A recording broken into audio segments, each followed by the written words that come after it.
Welcome to nurses university. आज नवीन video घेऊन आलेलो आहे MUHSच्या विद्यार्थ्यांसाठी, जे पण BSc नर्सिंग GNM वगैरे सध्या परस्यू करत आहे त्यांच्यासाठी महत्त्वाचा टॉपिक आहे. MSNचा टॉपिक आहे वॉर्निंग साइन्स ऑफ कॅन्सर. सर्वात मोठी मिस्टेक जी आपण करतो किंवा आपल्याकडनं होते, कधी कधी पूर्ण आन्सर आपण आपल्याकडून लिहिण्यात येत नाही, कधी आपण विसरून जातो किंवा कधी आपण रट्टा मारून जातो आणि तेवढंच लिहून येतो. तर एक नवीन गोष्ट यात आपण काहीतरी करू शकतो ऍड या टॉपिक मध्ये, या हेडिंग मध्ये, जे तुम्हाला MCQ ला पण हेल्प करेल आणि थ्योरी वाईज हेल्प करेल. तर क्वेश्चन येतो वॉर्निंग साइन्स ऑफ कॅन्सर.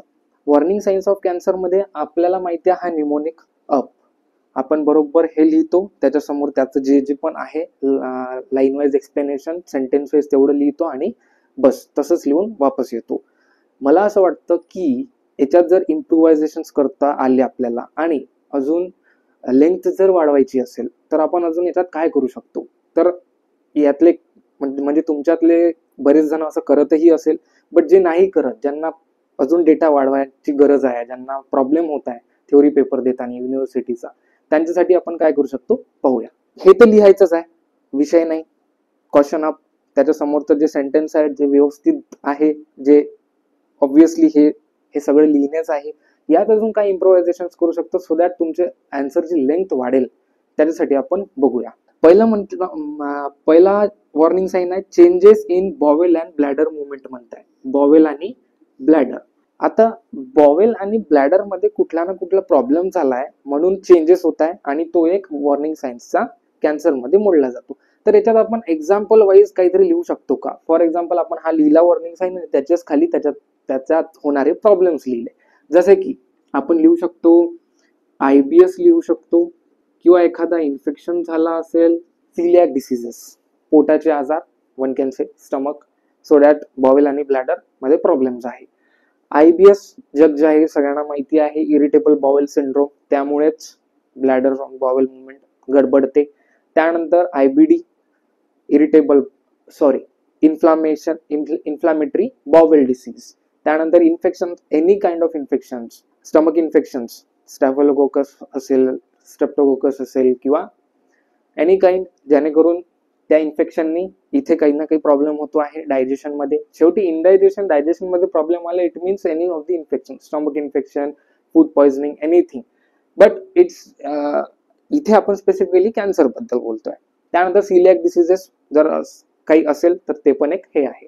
तर आपण हे एवढंच न लिहिता हे पण जर ऍड केलं, so we will be increasing our length also. म्हणजे आपल्याला आपलं इम्प्रेशन पण छान पडेल.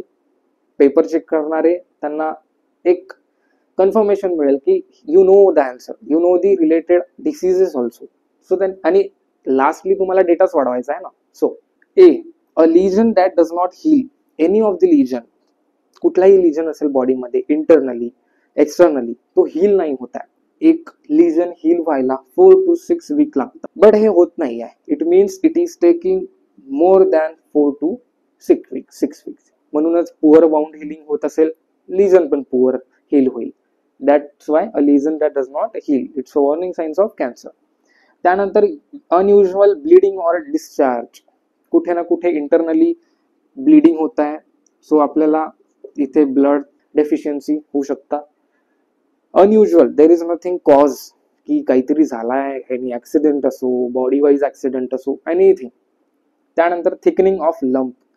बेसिकली लंप कुठे असतात, आणि बेसिकली आता आपण कॅन्सरशी डील करतो आहे, सो लंप डिरेक्टली आपण लिहू शकतो एक्झाम्पल मध्ये ब्रेस्टवर, सर्वायकल मध्ये पण असू शकतो, नेक रिजन वर पण असू शकतो. तर आपण हे लिहिलं. त्यानंतर आय मध्ये इनडायजेशन ऑर स्वॅलोइंग डिफिकल्टी. सगळ्यांना माहिती आहे मेडिकल ॲब्रिव्हिएशन जेव्हा आपण फर्स्ट इयरला शिकतो की स्वॅलोइंग डिफिकल्टीला काय म्हटलं जाते, इट्स डिस्फॅजिया.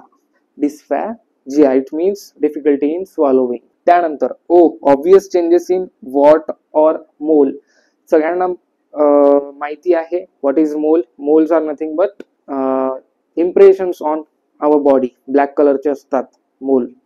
सो इथे ऑब्वियस चेंजेसचा अर्थ काय होतो, चेंज इन साईज चेंज होईल, एकतर इन्क्रीज होईल किंवा डिक्रीज होईल, किंवा त्याचा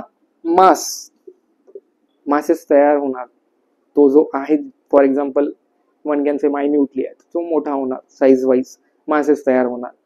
त्यानंतर nagging cough or persistent hoarseness, it's nothing but speech difficulty, dysphonia.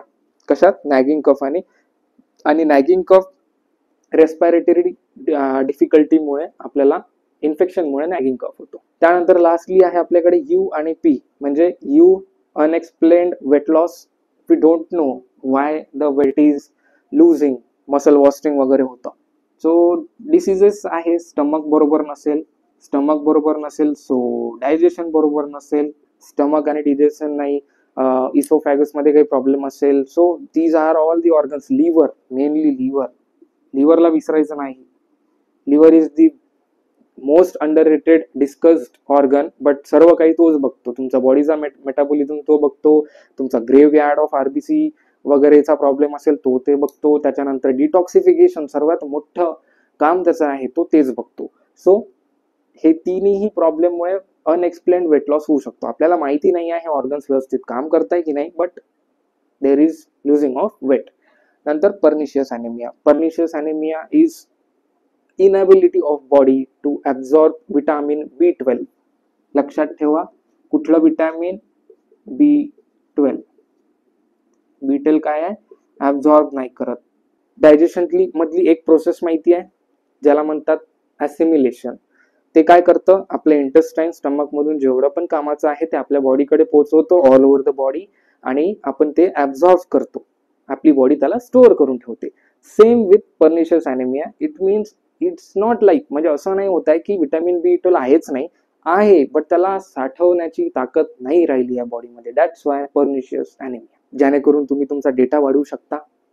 त्यानंतर तुमचा थ्योरी पेपर व्यवस्थित विथ एक्झाम्पल, कुठे कुठे हे जे सेंटेन्सेस आहे, ह्या ज्या सायन्स आहे याचा अर्थ आणि हा कुठे कुठे होते हे पण लिहिलं पाहिजे ना आपण. फक्त एवढं लिहून येणं इज नॉट. एक क्वेश्चन मध्ये जर व्यवस्थित झालं